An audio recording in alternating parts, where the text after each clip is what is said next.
for the benefit of those, maybe the two people that didn't see Jurassic World, I don't know, in space, living in a rock, something like that.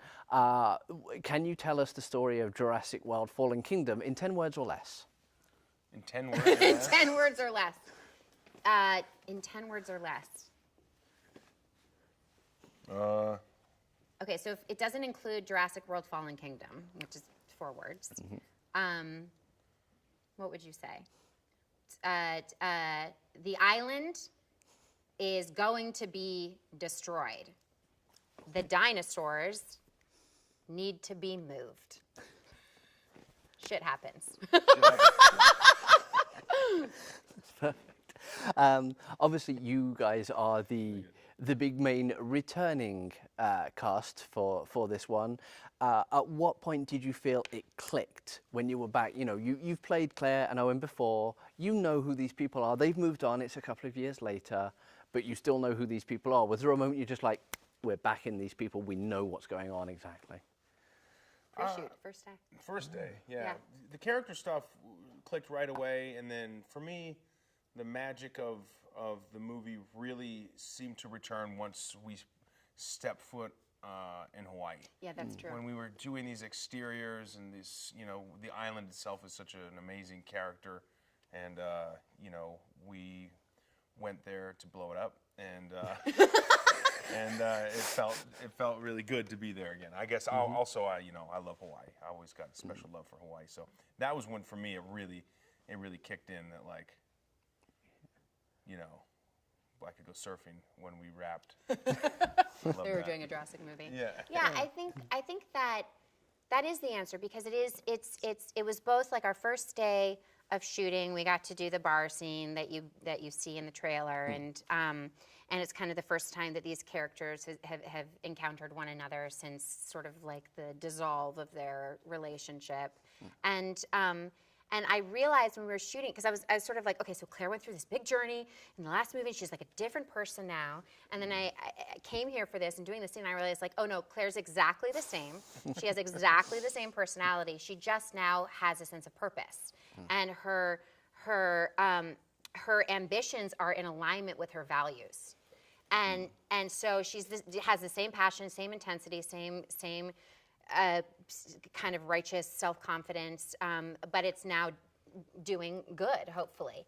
And so that was it was sort of a discovery, the first scene, where I was like, oh, her attitude's exactly the same, but she's just, she's on a different mission. And then, and then the island, it's like you can't, unless you're surrounded by this kind of an environment, it doesn't totally feel like Jurassic. Because the thing that's cool about Jurassic is that the human beings are on the turf of the dinosaurs. And that's a huge part of that. That's the dynamic that exists between the human beings and the animals. And that's really, the reason why there was the collapse of Jurassic World was because of that hubris, that assumption that the dinosaurs were on our turf. It's the second movie. It's the sequel. You get to revisit everything and try new things. Was there something that you wanted to bring to this one to just differentiate your experience, or how you worked it? Because you've now had your experiences with dinosaurs, with everything. You know what to expect. Yeah, I wanted better footwear. So that was something that I planned to be a little different. No, all of us did. Yeah, I think it was important for us to make sure that this is the second film in a trilogy. So make sure we're taking a step forward and away from the island. Really, we wanted to make sure that these characters aren't going to be repeating the same lessons from the first movie. They've grown, and they've even continued to grow in the 4 years since the last movie, and so we're picking them up at a stage in their life that they are going to be different from the first movie. They are going to be affected by the events of the first movie.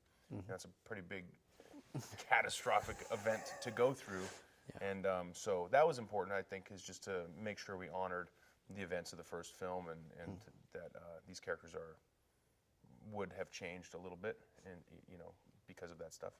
And you're really right. It's the challenge with a second film is to push the story forward, and to push the story forward into a place that the Jurassic franchise hasn't necessarily gone before. Right. And I mean, there's always been this idea that the dinosaurs are contained, and now that we do need to leave the island, and that is an inevitability, and proliferation is a real concern. I mean, I think that we needed to go there, and it was a lot scarier, you know, believe it or not, it was a lot scarier for that reason. Yeah.